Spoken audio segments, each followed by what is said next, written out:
क्या वो 6 गलत थे? नहीं, लेकिन क्योंकि उनका पर्सपेक्टिव बड़ा लिमिटेड था, इस वजह से वो अपनी बात पे टिके हुए थे।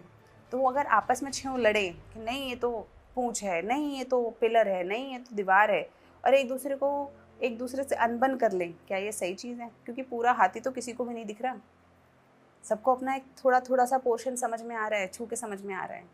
तो हमारी अगर हमारी परसेप्शन बहुत लिमिटेड है, तो हमें दूसरे के परसेप्शन को एक्सेप्ट करने के लिए अपने अपने जहन में, अपने दिल में, अपनी दिमाग में जगह बनानी चाहिए। Same goes with parents and kids. Number 1 solution, try to understand their perspective. Parents की दुनिया, जनरेशन ने जो चीज़ें देखी हैं वो बहुत अलग हैं। उनकी जनरेशन में इंटरनेट नहीं था, सोशल मीडिया नहीं था, इतनी टेक्नोलॉजी नहीं थी, अलग तरीके से टेक्नोलॉजी और सोसाइटी काम करती थी, अलग चीज़ों को वैल्यू मिला करती थी।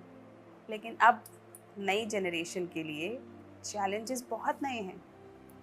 कई बार पेरेंट्स उन चैलेंजेस को समझ भी नहीं पा रहे हैं कि क्या चैलेंजेस हैं। जैसे अगर आप एक पेरेंट हैं और आपका बच्चा सोशल बुलिंग का शिकार हो रहा है और आप उसे ये कह रहे हैं कि तुम्हें क्या फ़र्क पड़ रहा है कोई कमेंट में क्या लिख रहा है, या वो अपनी पर्सनल इमेज को लेके कंसर्न्ड है बिकॉज ऑफ सोशल मीडिया, तो पेरेंट्स को लगता है तो बिल्कुल फालतू बात पे ही ध्यान दे रहे हैं। लेकिन ये आज की सच्चाई है। बहुत सारे बच्चे, बहुत लोग यंग जनरेशन के इन इश्यूज से डील कर रहे हैं। So we have to understand that the wars your kids are fighting may be very different from the wars you have fought in the past. The generation has changed.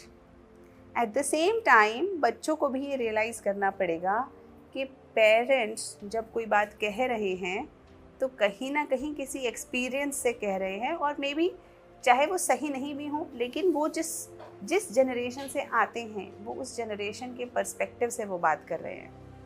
यानी कि हम दोनों में से किसी को सही या गलत जज नहीं कर रहे हैं। हम ये बात समझने की कोशिश कर रहे हैं कि सामने वाला ये बात कह क्यों रहा है, या उसको ये बात परेशान कर क्यों रही है।